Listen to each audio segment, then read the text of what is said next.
My ex-husband's lawyer pointed at me across the courtroom and declared with absolute certainty, "Your Honor, Mrs. Harrington built that company during her marriage to my client. He supported her dreams, sacrificed his own career, and deserves 50% of everything she created." His mother nodded vigorously from the gallery, dabbing at her eyes with a handkerchief while mouthing he gave up everything for her, to anyone who would look. But what neither of them knew, what I had been waiting 8 months to reveal in this exact moment, was that my company had been incorporated 14 months before I ever laid eyes on Derek Harrington. And the private investigator's report in my briefcase would show exactly where his sacrifices and late nights supporting my dreams had actually been spent. The judge looked at me expectantly. I smiled and opened my file. I need to explain how I ended up married to a man who would later try to steal everything I had built. My name is Veronica Sloan, and I started my company, Lumina Design Solutions, when I was 26 years old.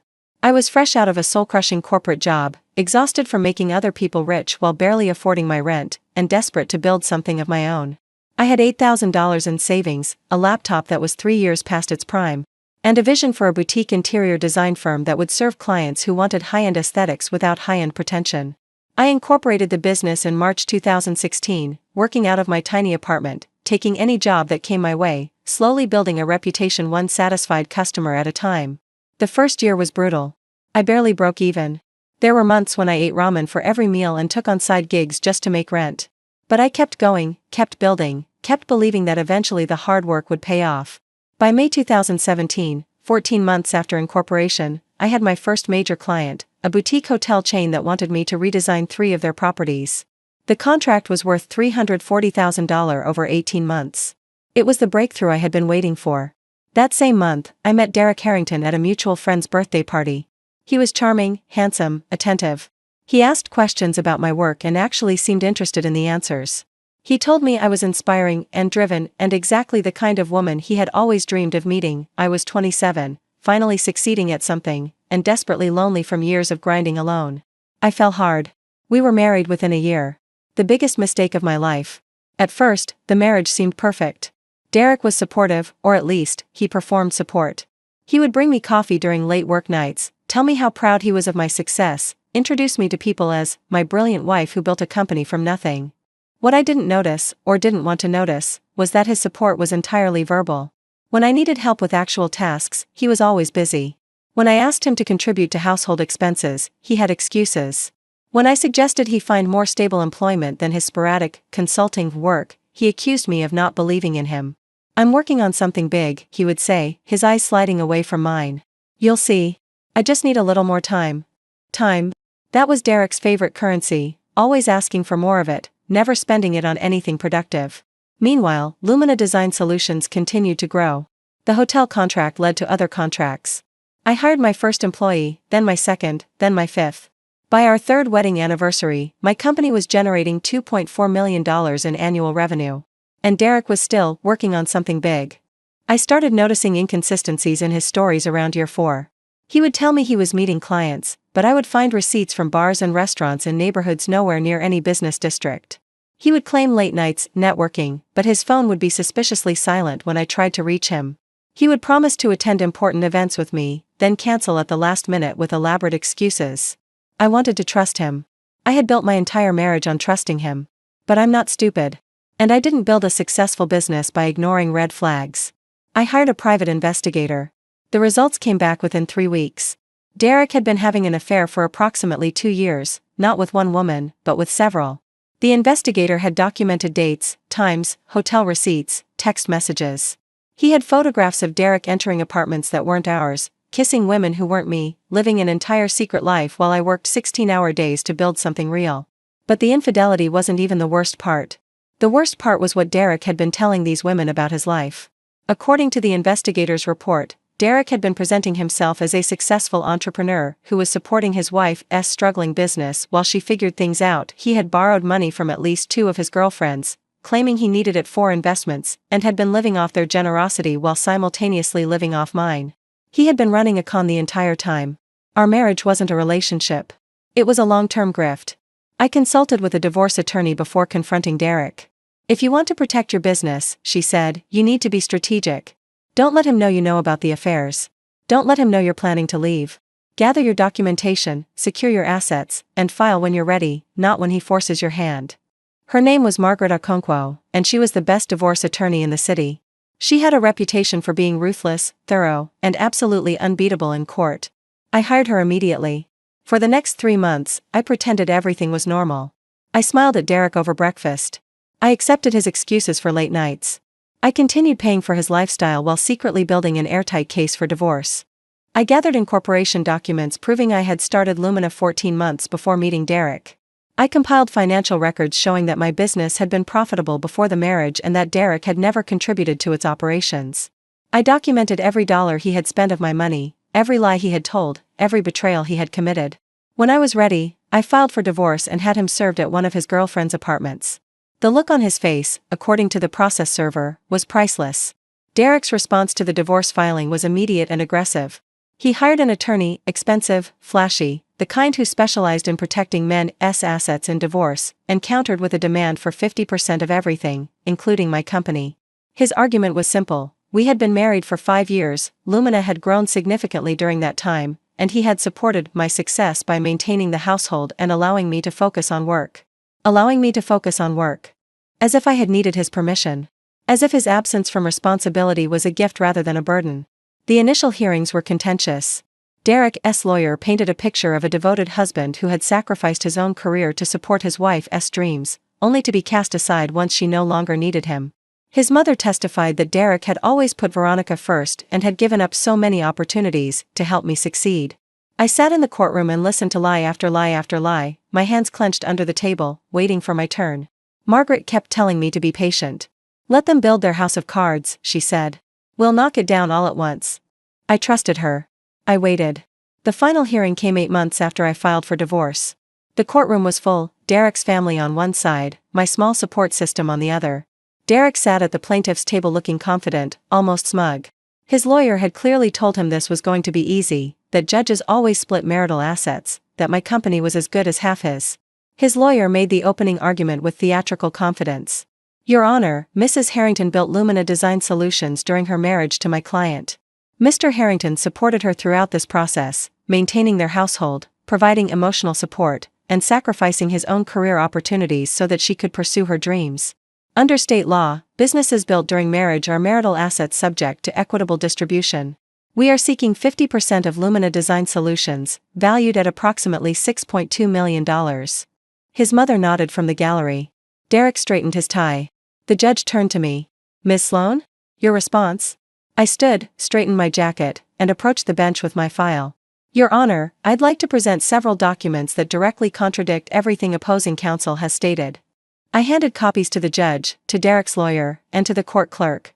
First, the incorporation documents for Lumina Design Solutions, dated March 15, 2016. This is 14 months before I met Derek Harrington and 26 months before we married. The company was not built during my marriage, it was built before I knew my ex-husband existed.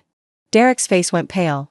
Second, financial records showing that Lumina was already profitable and growing before the marriage. My first major contract, worth $340,000, was signed in May 2017, the same month I met Derek. The company's success was not built on his support. It was built on my work, my relationships, my reputation, all established before he entered my life. His lawyer was flipping frantically through the documents. Third, I continued, a detailed accounting of Derek's financial contributions to our household over 5 years of marriage. Derek's mother had stopped nodding. But Your Honor, I've saved the most important document for last. I pulled out the private investigator's report. This is a comprehensive investigation into how Derek Harrington actually spent his time during our marriage, the time he claimed to be supporting me and sacrificing for our family. I let the silence stretch for a moment. The report documents a series of extramarital affairs spanning approximately 2 years. It includes dates, locations, photographs, and financial records. It shows that while I was building my company, Derek was spending my money on other women. While he claimed to be networking, he was actually maintaining multiple romantic relationships. While his family testifies that he gave up everything for me, he was actually living a double life funded entirely by my earnings. Derek's lawyer stood up. Your Honor, this is completely... Sit down, the judge said flatly. She was reading through the report, her expression growing grimmer with each page. There's more, I continued. The report also documents that Derek borrowed money from at least 2 of these women under false pretenses, claiming he needed it for business investments. He told them he was a successful entrepreneur supporting his wife's struggling business. He ran the same con on them that he ran on me, presenting himself as something he was in to extract money and support from women who trusted him. I turned to look directly at Derek. You didn't support me. You used me. You treated our marriage as a long-term grift, living off my success while contributing nothing, lying to my face every single day. And now you have the audacity to demand half of something you had no part in building? Derek was sweating visibly. His lawyer was whispering urgently in his ear. His mother had covered her face with her hands. Your Honor, Margaret said, standing to join me, we are not only contesting Mr. Harrington's claim to Lumina Design Solutions, we are seeking full reimbursement for the financial support my client provided throughout the marriage as well as damages for the fraud perpetrated against her. The documentation we've provided proves that this marriage was entered into under false pretenses and maintained through deliberate deception. The judge set down the report and looked at Derek. Mr. Harrington, do you have anything to say in response to these allegations? Derek's mouth opened and closed. No words came out. His lawyer tried to salvage something. Your Honor, we request a recess to review these documents. Request denied.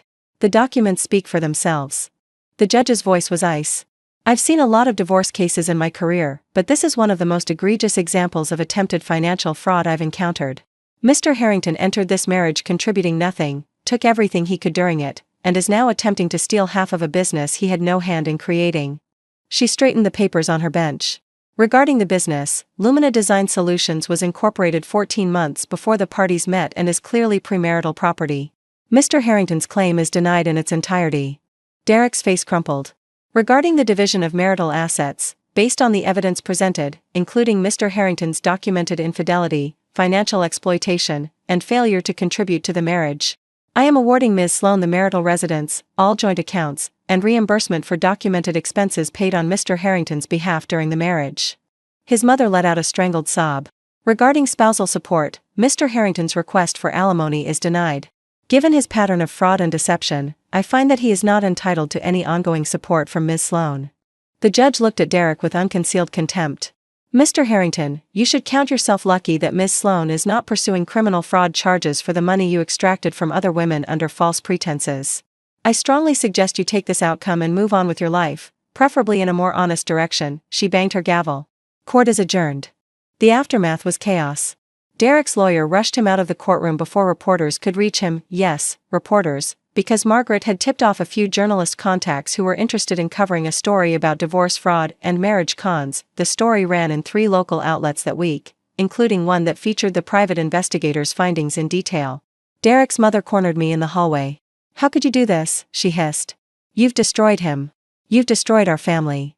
I didn't destroy anything, I said calmly. Derek did that himself. I just documented it. She looked like she wanted to slap me.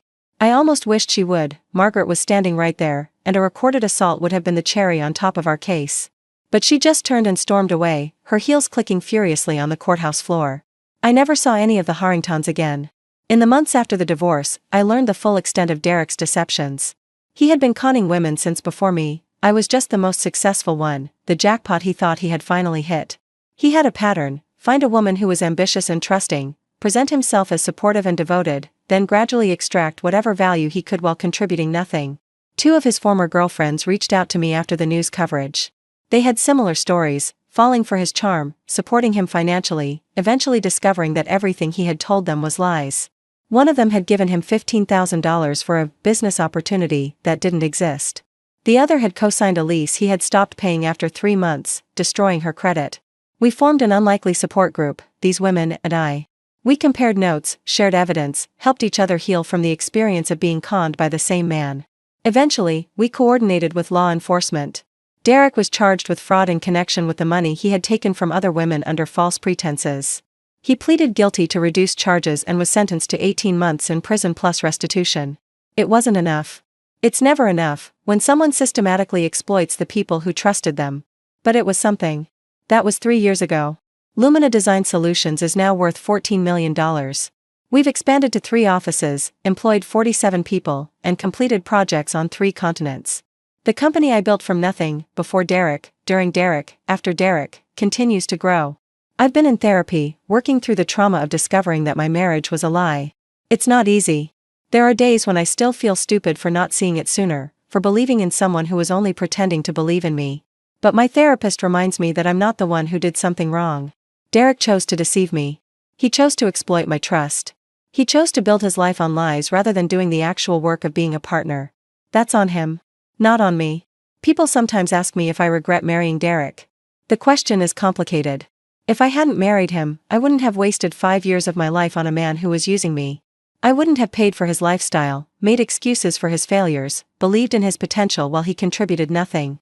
But if I hadn't married him, I also wouldn't have learned to trust my own instincts, to recognize the red flags I had been ignoring, to value myself enough to walk away from someone who didn't deserve me. The experience taught me something I couldn't have learned any other way, that no one is entitled to the success you build with your own hands. Not your spouse.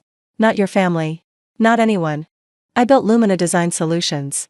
I did the work, took the risks, made the sacrifices. No one can take that away from me, not through charm, not through manipulation, not through legal maneuvering. The company was mine before Derek.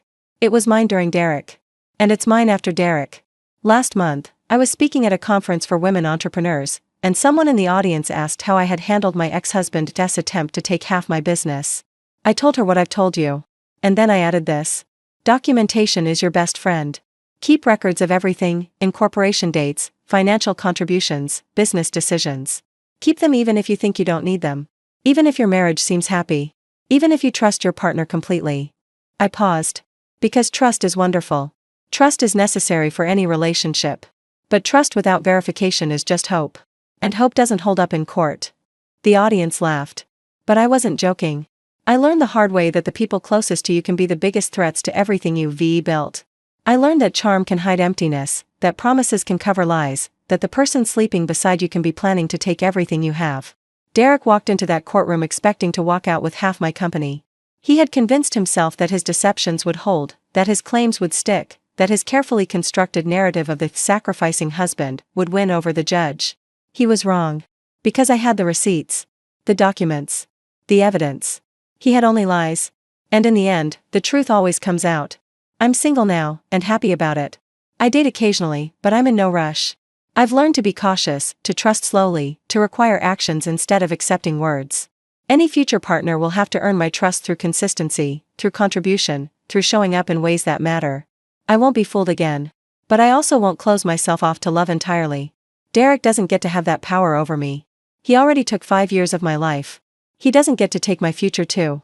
My company is thriving. My friendships are strong. My life is full. And somewhere in a minimum security prison, my ex-husband is probably still telling people that he sacrificed everything for a woman who didn't appreciate him. Some people never change. Fortunately, I'm not some people. I'm the woman who built a $14 million company, survived a con artist husband, and walked out of divorce court with everything I deserved. And I'm just getting started.